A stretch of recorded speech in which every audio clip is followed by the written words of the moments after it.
Okay, so today, our prophecy class, we're up to number 14. This is our 14th class. And what I'm going to talk about is Satan's strategy for a one world government. We talked a lot last week about how do we recognize what's going on right now in our world. Um, is it of Satan or is it of God? Is it of the kingdom of God or is it of the ruler of this world? And I told you a little bit about my frustration interacting with a friend of mine who really objected that I said something not positive about the Black Lives Matter movement and BLM as an organization. And what then happened was over the last week, we went back and forth sending each other so many texts, long, long texts. And so our conversation continued. And it was very frustrating for me because I kept asking him to denounce the lawlessness, the looting, the rioting, the arson, the tearing down of statues, um, the violence and the rise in murders and all of this. And I kept asking him to denounce that. That's not something that a Christian should be supporting, and he wouldn't do it. And instead, we went back and forth. Like, for example, he told me I wouldn't possibly understand uh, what racism is like. And I reminded him, I'm Jewish and half my family was killed in the Holocaust, and there's probably no other people in the world more hated than Jews. What are you talking about? I don't know racism. How in the world, you know um, 60 years ago, Jews and blacks got along fine. We were both persecuted by the KKK. White supremacists hated Jews as much as Nazis, as much as blacks. And how did we suddenly become enemies in some sense, where now sort of there was at least a group of blacks, BLM, and other sort of black groups like the Black Muslims led by Louis Farrakhan that seem to be anti-Semites. How in the world did this all happen? How do we get to this place? And it was kind of surprising to me because he boasted in one of his texts that he had marched with the Million Man March, which was led by Louis Farrakhan, an anti-Semite. How can you as a Christian march with that, stand with that? And we ended sort of just frustrated with each other, not knowing what to make of each other. And but it got me kind of just thinking some more, and it really made me ask, how did we get here? And so I want to kind of talk a little bit more now about how we might have gotten here. So from last week, we learned that the devil's goal is to create a one world government. I mean, that's what we've been reading. The goal of the devil is he comes down to this world, he fills the Antichrist, he's basically possesses the Antichrist, gives him power. And the whole thing in prophecy is all about this geopolitical takeover of the world by the devil. And so we know that the goal of the devil is to create a one world government that will be under his control during the end times. And who's his enemy? His enemy is really God and God's people, Jews and Christians. And of course, his fight has always also been against the angels of God, the holy angels. He hates everything about heaven and God, Jews and Christians. And then we looked at the story of the Tower of Babel, and God looked down at the Tower of Babel and said, this is really, really bad. They're uniting under one government. They're building this tower. They think they can reach heaven. If we let this continue, there's no telling what evil they'll do. And so God changed their languages, and he scattered them across the world. Meanwhile, the devil has all along been trying to bring about this one world government. And how does he make this happen? And I was thinking about Psalm 2. Let me read that for you. Why do the nations rage and the peoples plot in vain? It's talking about end times. Why are the nations raging? and the peoples are plotting in vanity. The kings of the earth set themselves, and the rulers take counsel together against the Lord and against his anointed, saying, let us burst their bonds apart and cast away their cords from us. The world is screaming at God, you're making us slaves, and we need to burst apart these cords that bind us to slavery to you, God. They're in outright rebellion against God, thinking that God is evil because he's enslaving the people of this world from doing whatever they want. Obviously, it's involving things that we would describe as the flesh, pleasure. But he who sits in the heavens laughs. The Lord holds them in derision. Then he will speak to them in his wrath. So it starts out, the Lord is just sort of shaking his head, kind of saying to himself, just laughing, but what is wrong with you? How could you be this, insane, So he starts with the Lord kind of laughing at them, but then he will speak to them in his wrath and terrify them in his fury, saying, as for me, I have set my king on Zion. He's referring to the Messiah coming in the end times, my holy hill. I will tell of the decree. The Lord said to me, you are my son, talking about Jesus. Today I have begotten you. Ask of me, and I will make the nations your heritage. This is talking about Jesus' rule during the millennial kingdom. And the ends of the earth your possession. You shall break them with a rod of iron and dash them in pieces like a potter's vessel. This is talking about when the Lord comes, the day of the Lord. It ends with Armageddon, and Jesus will break the nations and rule them with a rod of iron. Now, therefore, O kings, be wise, be warned, O rulers of the earth, serve the Lord with fear and rejoice with trembling. Kiss the Son, lest he be angry, and you perish in the way, for his wrath is quickly kindled. Blessed are all who take refuge in him. And he's telling the world, make a choice. You'll be blessed if you take refuge in God and in the Messiah, in Jesus. But those who rebel against all of this, they're going to perish.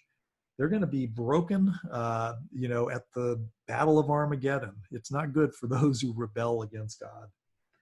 And so we have this kind of, interesting state of the world. There's going to be those who have taken refuge in the Lord when the Lord comes. And then there's going to be the rest of the world that views God as really a slave master, as evil. They're opposed to God. It's not just neutral towards God. There's a portion of the world that mocks God, hates God. It's crazy. I remember I had an interaction with a guy on the internet, and I asked him, this guy was an atheist and just mocked God nonstop.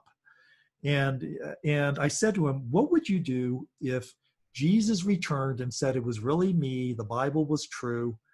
What would you, would you then submit, and say, I'm sorry, I repent and all that? And he said, no, because how could I worship a God who is evil? And he would just hate him even more. And I thought, how can you be that stupid? The God who created you, who actually loves you and has created a plan for you, who is all powerful, you would oppose God and call him evil? What is wrong with you? Wouldn't anybody come to their senses and realize this was the God who actually even created them? It's kind of an amazing place where the world is at when Jesus returns. Now, we've been talking about the pre-wrath timeline, and you all hopefully by now have most of the big pieces in place. There's a 7-year covenant made with Israel. Looks like some kind of a peace plan. And of course, this last week, we just had the news that the United Arab Emirates is going to be establishing peaceful relationships with Israel. This is an amazing world event. Nothing like this has happened for 25 years. This is really remarkable. 25 years ago, Jordan, I believe, established peaceful relationships with Israel. And before that, the only other country was Egypt. And so here comes another important Arab nation. And what everybody is saying is that there's another perhaps 5 or so Arab nations that are going to follow. One of them is even perhaps Saudi Arabia. And they're all doing this because they look at Iran and they see that Iran is the troublemaker. They look at what our president has done by, instead of rewarding Iran, he's tried to isolate them. And they like that. They like the fact that our president has moved the embassy out of Tel Aviv to Jerusalem. And we've laid out our support, actually, as a country, America, our support for Israel in a much stronger way. And that's encouraged now these other Arab countries who are really terrified of Iran. They really have no beef against Israel. They see Israel as a potential ally if Iran and Iran's allies ever attack the region. And they also want to be on the side of America because, they know America is the strongest nation in the world. And America is obviously an ally with Israel. And the powers, the nations in the whole Middle East region are realigning themselves. And, we have to ask ourselves as we're looking at the end times timeline, it all begins with some kind of a peace treaty made in Israel. Now, I believe that peace treaty is bigger than a single Arab country independently making peace. I think there could very well be a number of Arab countries that make peace, which draws the whole world in. And I would not be surprised if the peace treaty that's talked about in Daniel involves either some more organized collection of Arab states or perhaps the UN. And we know that during the first 3.5 years, there must be some kind of a construction of the temple because there's a temple by the time we get to the 3.5 year mark that's desecrated. So if I'm looking for the signs that we're in the final 7 years, it starts with some kind of a peace treaty. And somewhere in that process, there needs to also be a temple. If I see those two things, then the next big sign is this attack on Jerusalem that we've seen in a number of passages, and I believe is the focus of Ezekiel 36 through 39, the attack on Jerusalem by the nations. And we'll be studying that next week in a lot more detail. But the question is, how did we get to this point in time? And, if we're here where we're actually getting close to end times, I mean, who knows? It could be 1,000 years away. I don't want to set dates or anything like that. I really don't know. I'm just paying attention. And so I'm probably like all of you, a little bit skeptical. I'm watching. I'm concerned. I don't really, I don't know, if we're there right now, but I'm watching. And I think all of us should be watching. So the question really is, how did we get to this point in time? And I want to go back maybe a couple hundred years ago. Before I do that, last week, I said something that the bait that the devil uses to accomplish all of his goals is the flesh. And I showed you this verse. You're all familiar with it. It's, the works of the flesh and the fruit of the Spirit.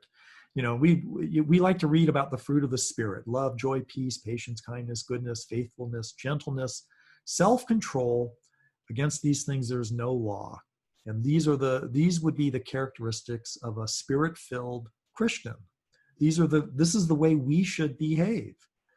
But here are the works of the flesh. And I pointed out that these are the things that the devil exploits to bring about his goal, which is a one world government under his control. It's a war against God and God's people. The works of the flesh are evident: sexual immorality, impurity, sensuality, idolatry. Idolatry we connect with materialism and money, love of money. Sorcery, we connect that to drug use, drugs. Enmity, strife, jealousy, fits of anger, rivalries, dissensions, divisions, envy, drunkenness, orgies, and things like these. And then Paul writes, I warn you, as I warned you before, that those who do such things will not inherit the kingdom of God. It's lawlessness that is really maybe one of the biggest focuses.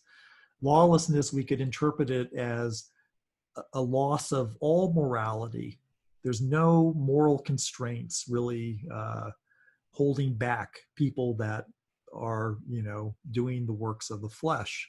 And, we look at the works of the flesh, and every one of us could look at each of these categories and ask, there's a little bit of that in me. There's a little bit of that in me. And, maybe not all of them, but enough of it where we might be concerned, and I think that we have to remember that as long as we're in this world with fleshy bodies, we're going to be tempted by the flesh. And that's the whole point of the gospel message. The new covenant is you can't fix that. God has to fix that. And that's the whole, the new covenant, the being born again, receiving not just the Holy Spirit, but someday a body, not a fleshy body, but a spirit body that doesn't experience these kinds of temptations. But as we're going to look at some things, how did we get here where we are today? Keep these things in mind, because this is the bait that's used by the devil to bring about his goal, the one world government where he's the ruler. Okay? So what would the devil's plan be? And I think the first step is to convince the world that there's no God. Because if there's no God, there's no absolute moral code. And he needs for the world to reject God so that the world will have kind of an excuse to embrace all of the works of the flesh. So once there's no God, we'll encourage the works of the flesh as being good. And therefore, everybody who opposes traditional moral values that come from the Judeo-Christian worldview will call them evil. And everything becomes upside down. Good is evil, evil is good. And it's all with the strategy of trying to convince the world that, the works of the flesh are good. It's all based on, material kinds of things and pleasure. And then the next thing that would happen is we would create chaos that would lead to the fall of governments. Satan can't take over the world if we have a whole bunch of strong governments, especially if those governments hold to a Judeo-Christian kind of a Western civilization worldview. So we've got to get people to think irrationally. They already don't believe in God. There's no moral code. And we've got to kind of get people spun up so that they're not able to think. And, one of the things that I started realizing is when you talk to people about the coronavirus, you'll show them the numbers, and they'll come back and say, "Oh, everybody lies with numbers," and you can't even do math with people anymore. Math is either viewed as some sort of a tool that people use to trick other people. Everybody's lying with the statistics that they use, and you say, well, wait a minute, no, these are the numbers, and but there's like no sense of how to do math anymore. And some people would even say mathematics is racist. It's all a white supremacist, racist thing. And once you eliminate math, there's, because math includes logic, and there's no way to actually have a rational argument with anybody. And it's kind of scary how bad people are today at math. Another technique is to use propaganda to indoctrinate populations. And the focus is always on education and the youth. We've got to get young people to think differently, reject what they've been taught by, their parents or by the establishment, the Judeo-Christian worldview. And so propaganda becomes a tool that's used. And then we further create distrust of social institutions. For example, the FBI is corrupt. They did an investigation, against the president that was all corrupt and political. The Internal Revenue Service, IRS, is corrupt. They go after conservative groups, taxing them and stuff.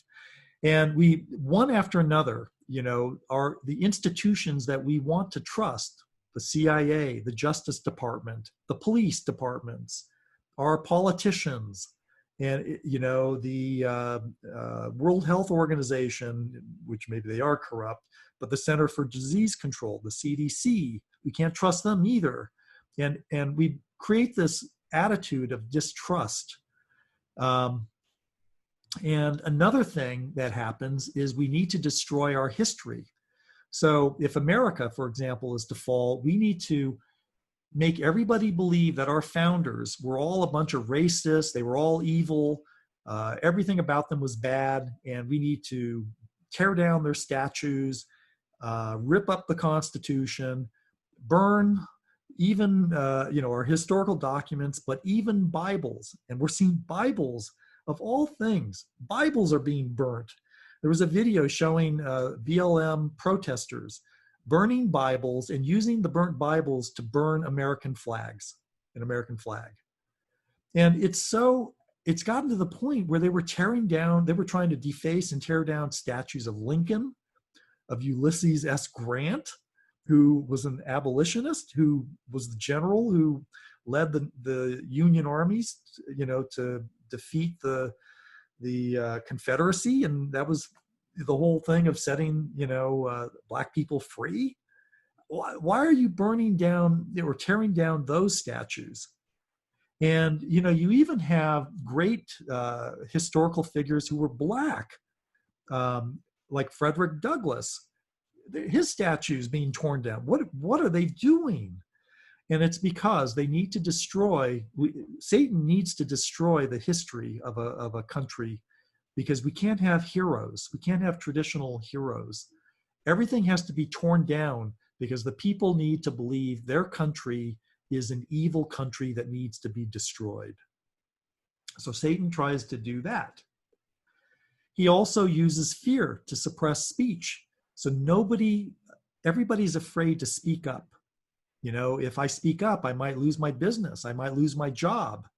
And we have this cancel culture that is on full bore right now, creating fear in everybody. And so most people are just kind of afraid. We saw that kind of thing in Nazi Germany. They were called the brown shirts. They were the rough, necks, the thugs. They would go to the cities and say, hey, if you, don't salute Hitler, we're going to destroy your business. And they would salute Hitler. And they would put hey, I'm not a Jew, so don't destroy my business. And it was all through intimidation and fear. People wouldn't stand up. And the Nazi Party took over. That's one of Satan's strategies. And another thing is to just get everybody fighting with everybody. So get everybody to call everybody a racist. Everybody calls everybody homophobes, misogynists, Islamophobic. You're a science denier, and yet the same people who are science deniers deny math, which is unbelievable. And you just get everybody riled up against everybody. And then you create radicals, angry mobs. You create chaos in the streets, anarchy, violence. Everybody's accusing everybody of racism. Maybe it actually becomes real racism because the anger has gotten so huge and spun up. And propaganda, again, is used to try to control the masses. And once you have that, you're ready to begin toppling governments and replace leaders. And of course, the leaders that are ready to step in place are all part of Satan's, kingdom. They're ready to rule, but it's really the devil himself. Now, I want to show you something. This is a very, very old picture. It's showing the Muslim world, kind of the world of Islam. And if you look at this, because radical Islam has become one of the angry groups that opposes Jews and Christians. They're an obvious candidate for, the minion of Satan. And I believe that in end times, we're going to see this kingdom of the Antichrist, his 10-nation kingdom. We read about the little horn and 10 other horns, and a beast with 10 heads, and the 10 kingdoms. And I tend to believe that it's representing the Islamic world, probably the countries that are closest surrounding Israel. But if you look at this, poor little Israel is located, for those of you, hopefully you can see my mouse, but here's Jerusalem, and this little region right here is Israel. And you see it's like kind of surrounding Israel. And we even see, if we were to go back and look at the kingdoms of these 4 kingdoms described as beasts in the book of Daniel, it first talked about Babylon. And Babylon would have been this region kind of right around Israel, involving Iraq, maybe part of Iran. And it was a smallish kind of a kingdom involving this part of the world. And then the Medes and the Persians took over Babylon, and it expanded. So you have Iran, and the whole kingdom enlarged. And then the Greeks came in and became the world power, and it again enlarged and began to involve more of southern Africa. And then eventually you had Rome. And normally we want to think of Rome as Italy and Europe, but really the Roman Empire was a broad empire, not so much during the time of Israel, a big power in Europe, but it was much more a larger kind of a horseshoe surrounding Israel. Oops, sorry about that. Get back to the slide. And this is one of the reasons why I believe that, during the end times, we're going to see these nations forming around Israel. And I believe it's a larger version of those first 4 beasts that were described in the book of Daniel. Describes this 5th beast as something like the other 4 beasts, but even more terrifying and larger. And next week, we're going to go through Ezekiel chapter 36 through 39, but it describes a bunch of nations that attack Israel. And it's a little bit tricky trying to pinpoint it all, because first of all, it's not clear all the names that are listed in Ezekiel. We don't know for sure what countries those names actually refer to. I mean, it was known during the time of Ezekiel, but today those names don't really exist. And so the best we can do is try to find historical references that might be related to that. Look for names that are similar. Look for what historians might have said about these regions. And this is one person's opinion, this graph of who these kingdoms are. And we'll go through this a lot more next week. But what I want to kind of talk about next is, let's step back and think about what has gone on over the last 200 years.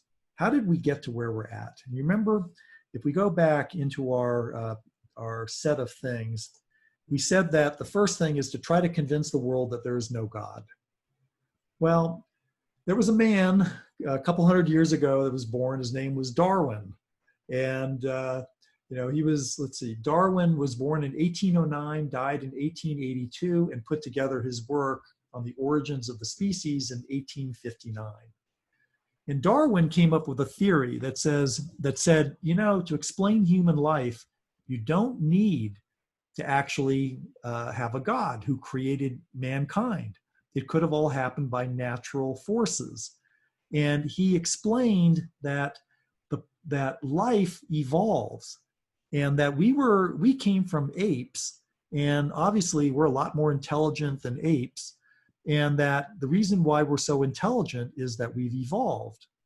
So our history is we came from apes and we evolved to where we are today, and our future, therefore, must include further evolution.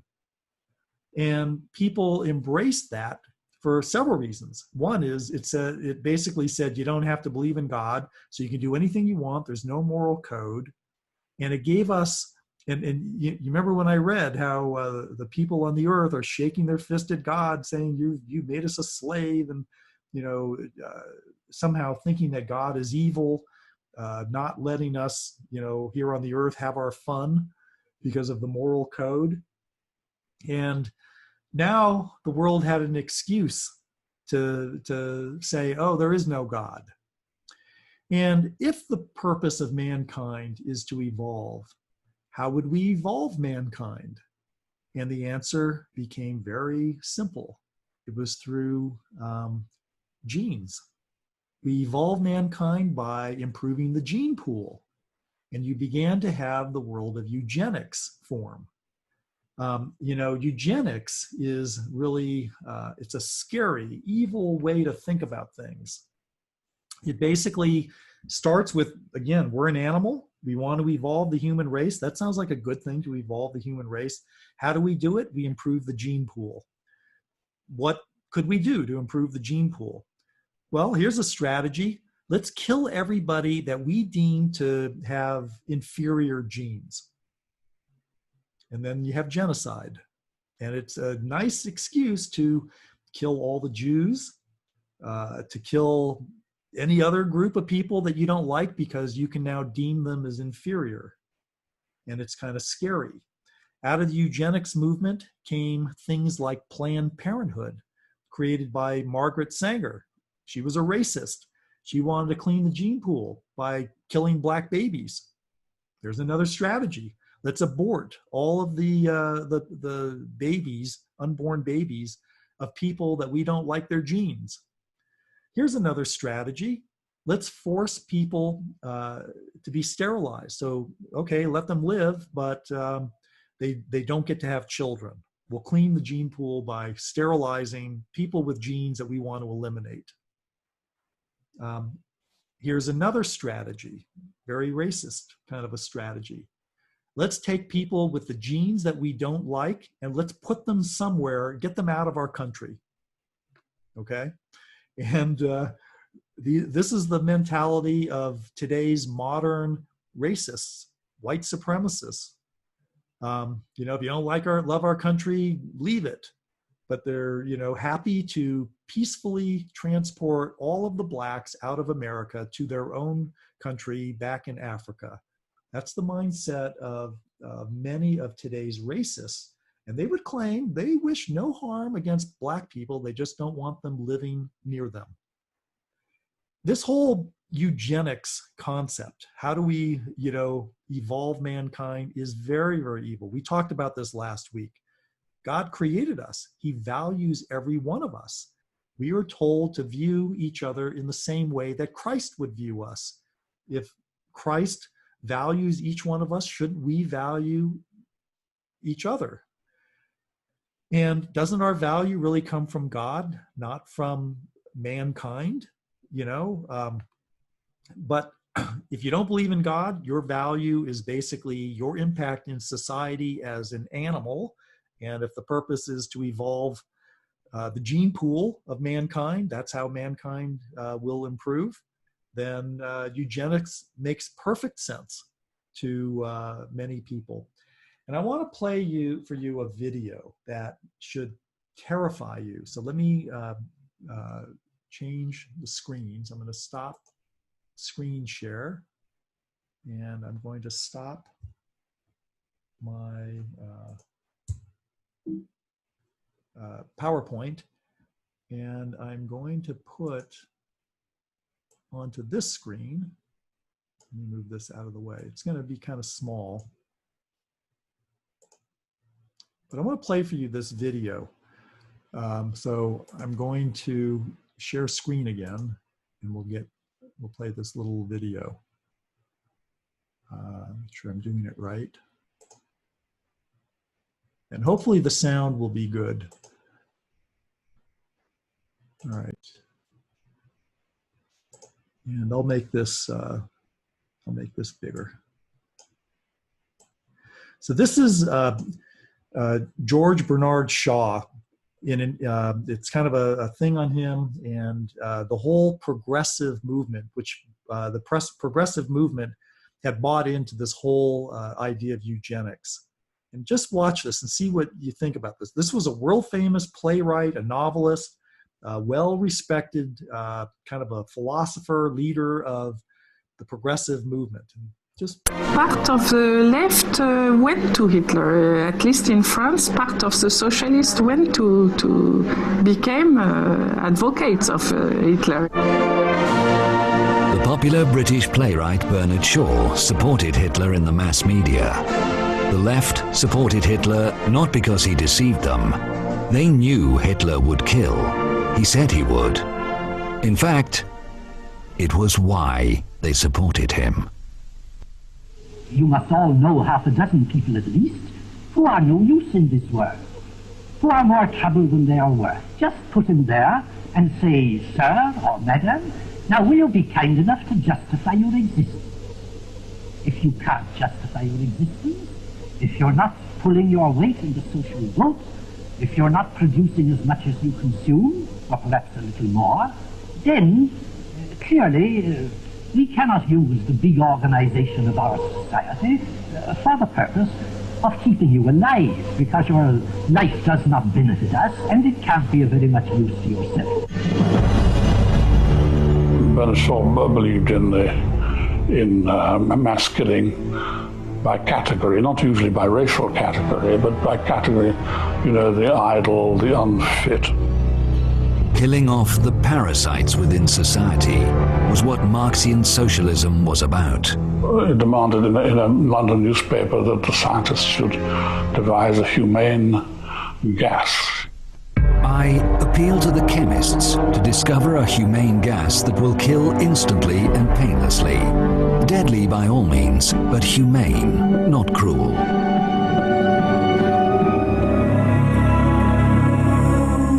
After 10 years, such gas will be discovered. It will be called Zyklon B. The man who oversaw its practical application, Adolf Eichmann, will later testify that thanks to Zyklon B, people in Auschwitz died without pain. Zyklon B was a humane gas. Yes, Eichmann will use the very same words. It must be said, though, that Bernard Shaw, as well as the left in general, fundamentally opposed Nazism, because Hitler had distorted Marxism beyond recognition. Gassing people based on their nationality was absolutely inexcusable. The selection should be based on class. Hitler got it all wrong. Absolutely different people needed to be killed.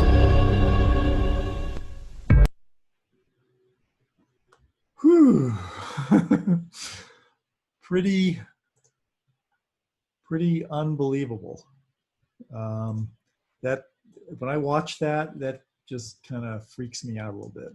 Gives me the chills. Yeah, not good. So we'll continue talking about some things, and I won't screen share, so we'll just be able to see each other.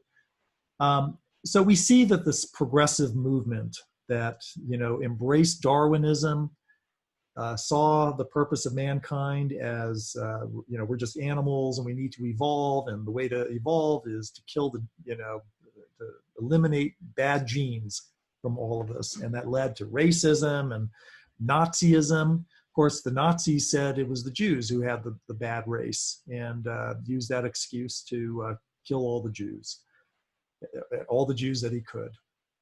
Now, there was some other things that happened, though, that were all part of this.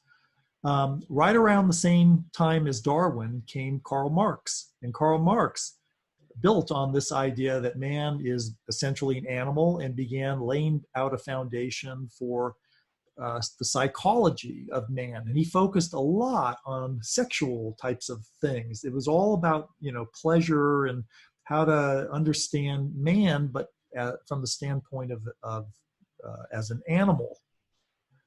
And we then had his nephew, a guy by the name of Edward Bernays, who was known as the father of public relations, marketing, and propaganda.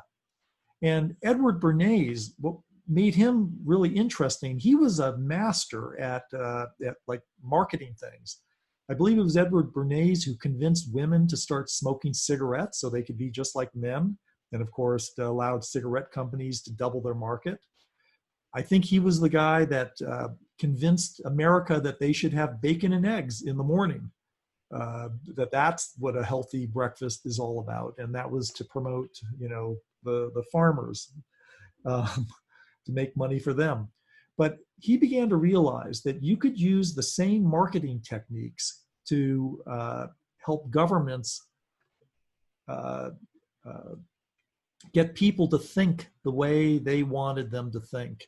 And he was essentially the father of propaganda. We know Satan is the father of lies.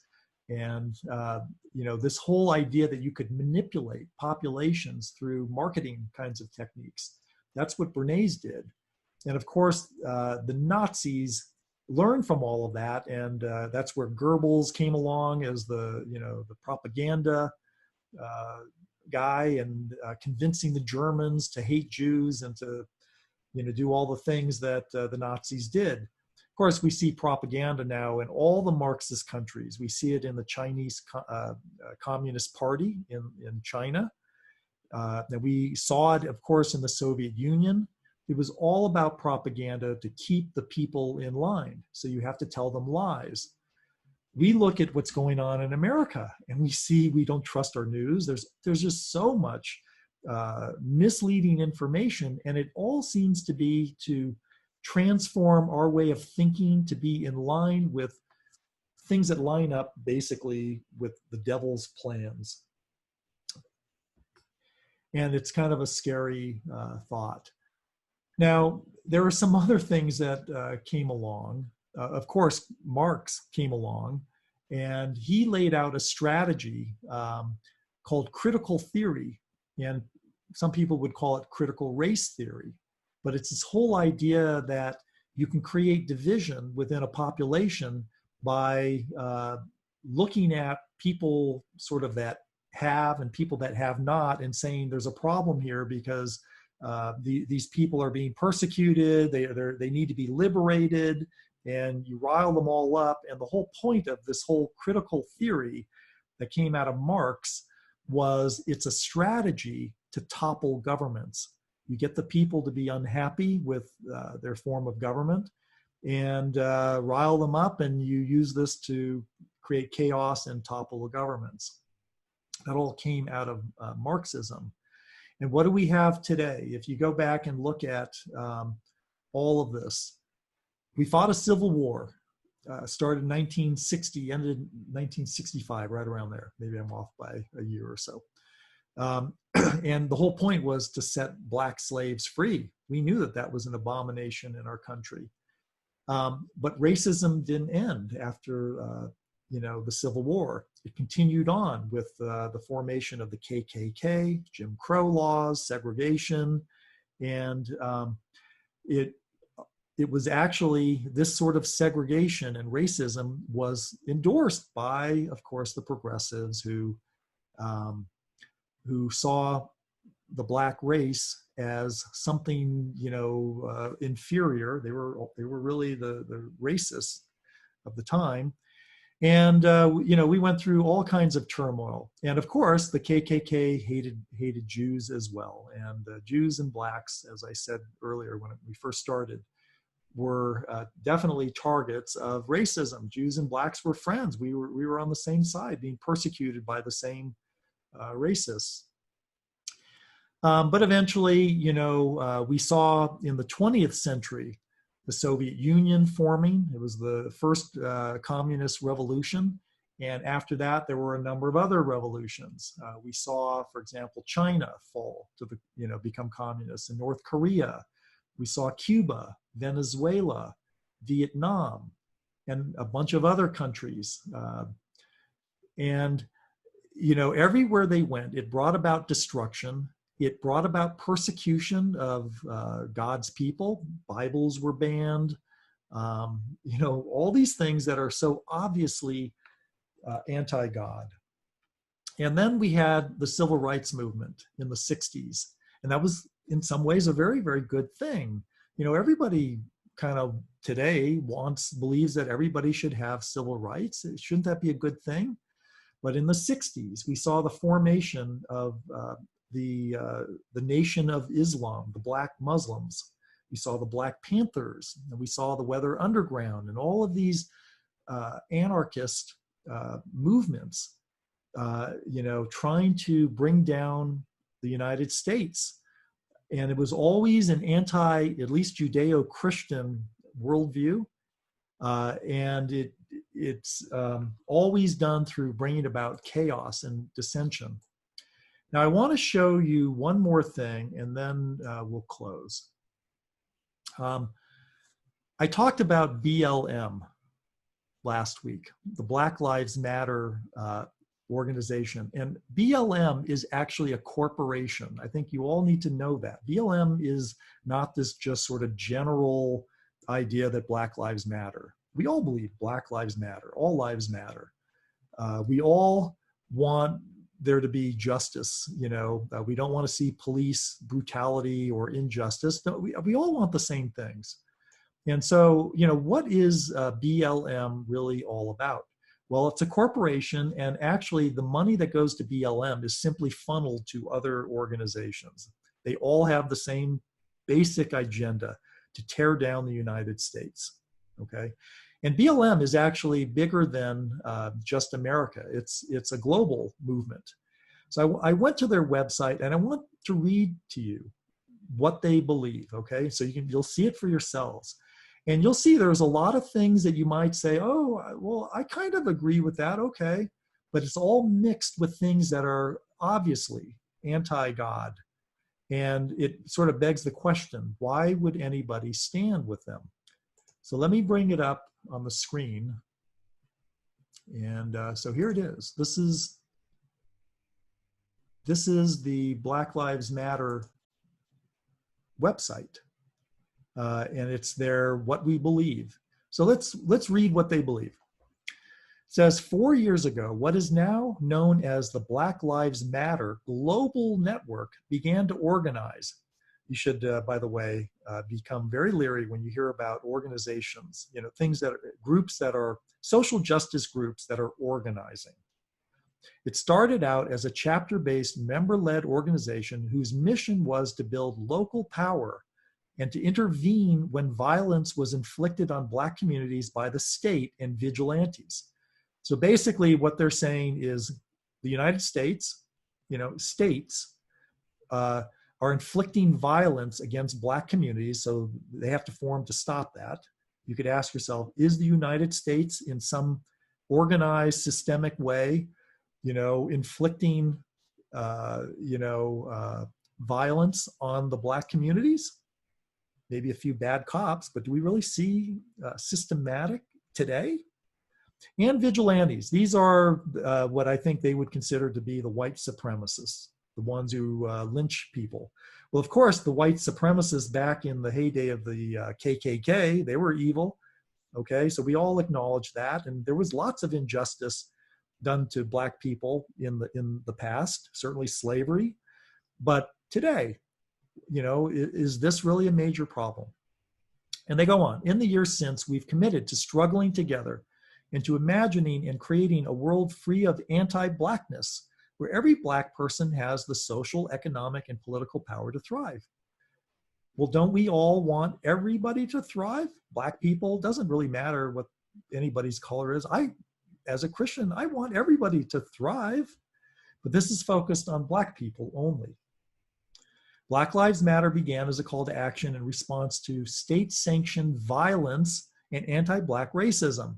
Our intention from the very beginning was to connect Black people from all over the world, see, it's a global movement, who have a shared desire for justice to act together in their communities. The impetus for that commitment was, and still is, the rampant and deliberate violence inflicted on us by the state. And so we could again ask ourselves, okay, here we are in America, BLM is protesting. What systemic violence is imposed on the Black community by the state? Their argument is the police don't treat us right. And, you know, the data seems to show that actually the police, if you look at shootings, for example, there have been more whites shot by Black cops in the last year than Blacks. You know, there may be a few bad cops, but is it really systemic where you would say it's the state doing this against Blacks, and so we have to fight the state? Or is it really just a few bad cops? Goes on, enraged by the death of Trayvon Martin and the subsequent acquittal of his killer, George Zimmerman, and inspired by the 31-day takeover of the Florida state capitol by Power U and the Dream Defenders, we took to the streets. A year later, we set out together on the Black Lives Matter Freedom Ride to Ferguson in search of justice for Mike Brown and all of those who have been torn apart by state-sanctioned violence. Again, this idea that the United States is sanctioning violence against Blacks. Forever changed, we returned home and began building the infrastructure for the Black Lives Matter Global Network, which even in its infancy has become a political home for many. Ferguson helped to catalyze a movement to which we've all helped give life. Organizers who call this network home and have ousted anti-Black politicians, won critical legislation to benefit Black lives, and changed the terms of the debate on Blackness around the world. Through movement and relationship building, we have also helped catalyze other movements and shifted culture with an eye towards the dangerous impacts of anti-Blackness. You know, again, everybody would be opposed to anti-Blackness. Nobody's in favor of anti-Blackness. These are the results of our collective efforts. The Black Lives Matter Global Network is as powerful as it is because of our membership, our partners, our supporters, our staff, and you. Our continued commitment to liberation for all Black people means we are continuing the work of our ancestors and fighting for our collective freedom because it's our duty.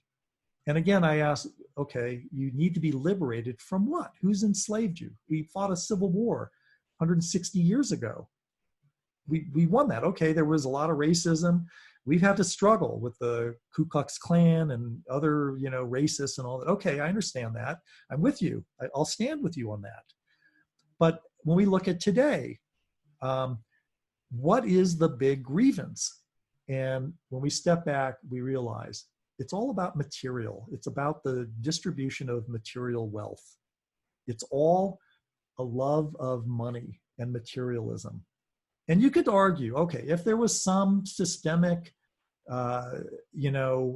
effort by whites to hold back Blacks so that they can't make money, that would be evil. We'd all oppose it. But I don't know anybody that's doing that. I think we're all out there in this world trying to earn a living. Seems that the high-paying jobs are going to people with high educations. And we all see a problem in the Black communities where the students are not doing well in schools. Don't we all want to help fix the schools, improve the schools? Okay, that's a good thing, so that Black people will have better educations and will be able to get higher paying jobs. We all root for that. Okay, so every day we recommit to healing ourselves and each other and to co-creating alongside comrades, allies, and family, a culture where each person feels seen, heard, and supported. Okay, that's good. We acknowledge, respect, and celebrate differences and commonalities. We work vigorously for freedom and justice for Black people and by extension, all people.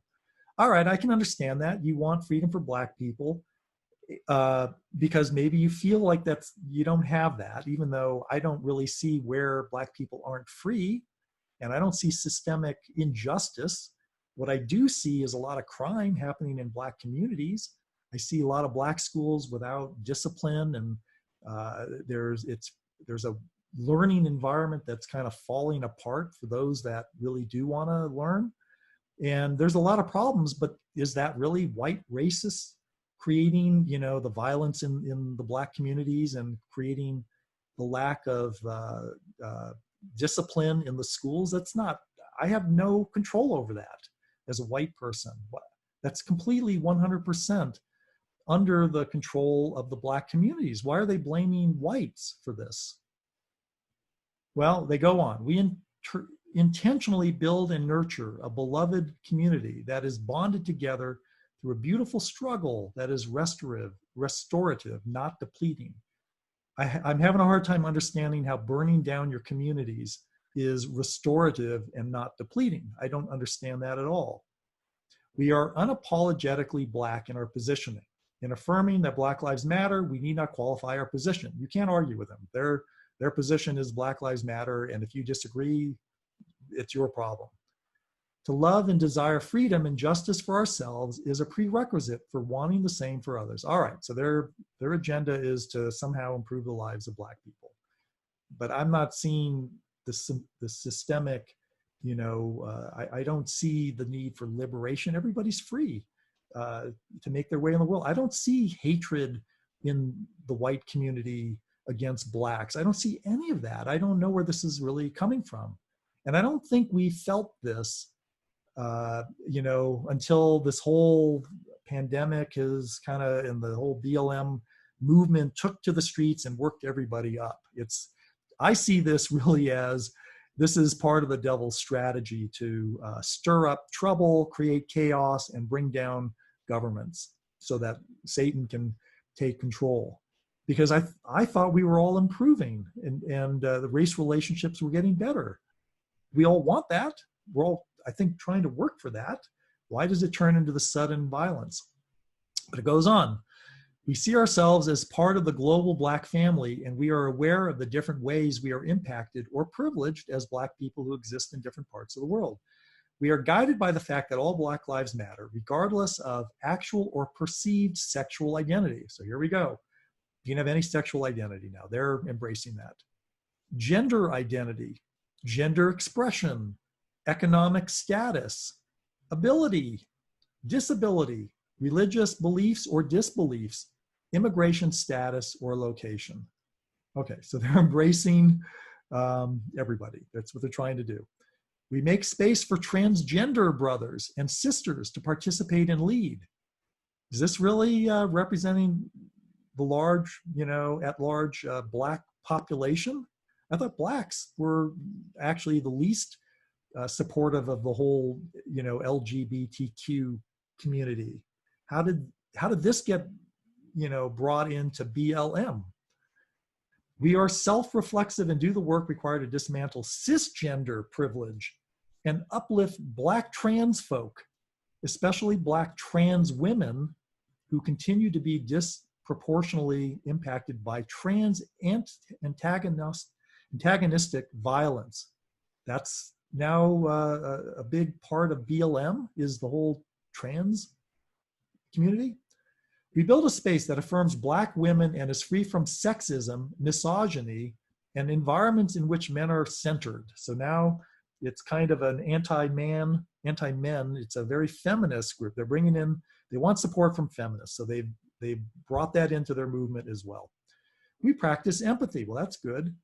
We engage comrades with the intent to learn about and connect with their contexts. Okay, I think that's good. We make our spaces family friendly. Well, that's good too. I'm in favor of families, and enable parents to fully participate with their children. Whoa. Parents get to participate? I thought parents were responsible for their children.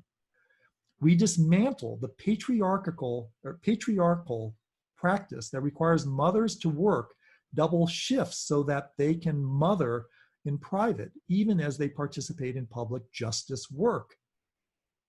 Hold on, how did the patriarchal practice force mothers to work? I thought actually more of the traditional was mothers stay home and don't work. How is that patriarchal?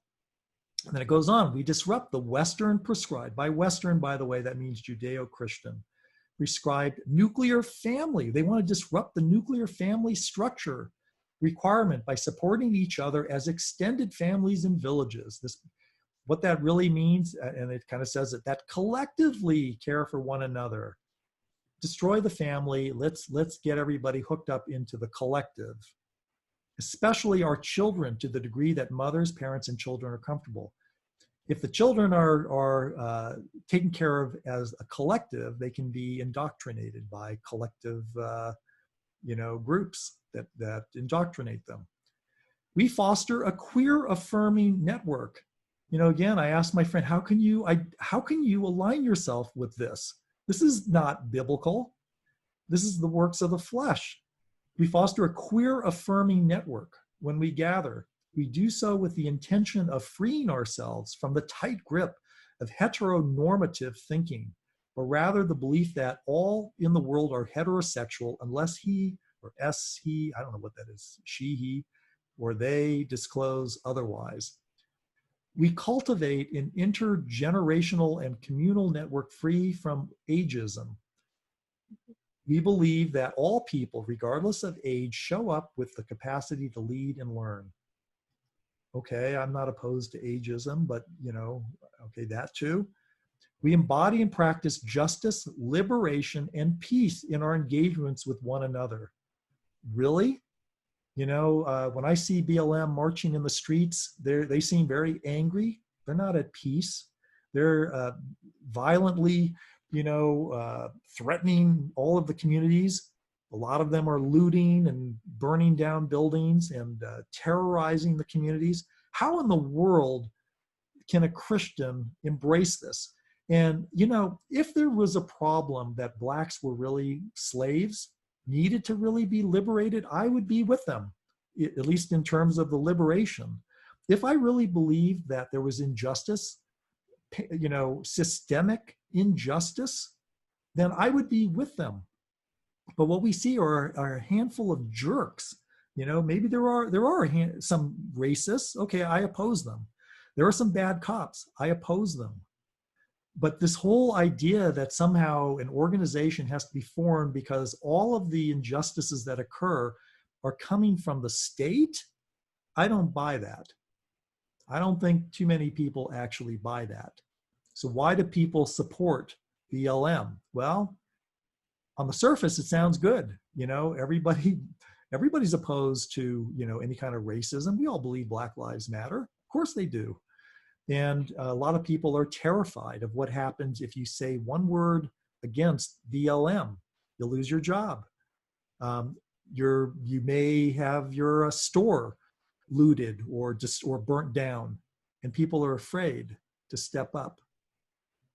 The problem is when Christians are afraid to stand up and stand for what God calls out, the fruit of the Spirit, and he tells us stay separate from the works of the flesh. Don't align yourselves with people that are opposing God. And we see in groups like BLM, but it's across the board, all of these social justice groups, they're all doing the same thing, and they're all aligned together. They're working together because even though they may have slightly different goals, the end goal is the destruction of Western civilization. It's all being manipulated, I believe, by the devil himself, creating all this chaos, these theories that people have come up with to deny the existence of God, to focus on supposed injustice that get all of us at each other's throat. And it's all centered on materialism, love of money, and love of any kind of sexual type pleasure or deviancy. It's all to turn our world crazy, to get us to destroy ourselves so that Satan can set up the framework for him to take over the world. And I believe that's where we're at today. It makes no sense. Why would BLM be marching in the streets with radical Muslims who are chanting for the destruction of Israel? What does that have to do with Black Lives Matter? Really, if it was all about Black Lives Matter, why not focus on cleaning up the crime in their own communities, or fixing their homes where there's way out of proportion children born out of wedlock? Why not try to get discipline in the schools and improve your schools? Why not support school choices, vouchers, charter schools, all the things that would actually help? That isn't happening. And I can't make sense of it other than to say this seems to be falling into the plan of the devil. And I hope that all of us as Christians will sort of step back and not fall into this stuff, to just observe what's happening. We're all in favor of justice for people, freedom for people. We all want that. But somehow these movements have all been hijacked, and they're not what they seem to be. And so here we are today. The world is in complete chaos. Who knows what's coming next? Every day seems crazier than the previous. But here we are. So let me pray. Lord, first I want to pray that everybody listening to what I've just said will understand where I'm coming from. It's not from a position of hate or racism. I mean, I've experienced racism. My whole family and my race, the Jewish people, we've certainly experienced racism like no other people in the history of this world. And I am opposed to racism and all forms of injustice. I am. But Lord, I look at what's going on in the world today, and I don't recognize my country. I don't recognize the world. I don't see how people, especially Christians, can think this way, can align in this way where it's all about anger and violence and tearing down everything the Bible tells us to be opposed to. Scripture tells us that it's the lawlessness people who don't inherit the kingdom of God. And here we are, looking at the world. Help us, Lord, to make sense and to get prepared. Next week, we're going to study Ezekiel, and I pray that you would especially help me to make sense of that very important scripture that you've given us. And all these things, Lord, I just pray in your name. May you come soon. Amen.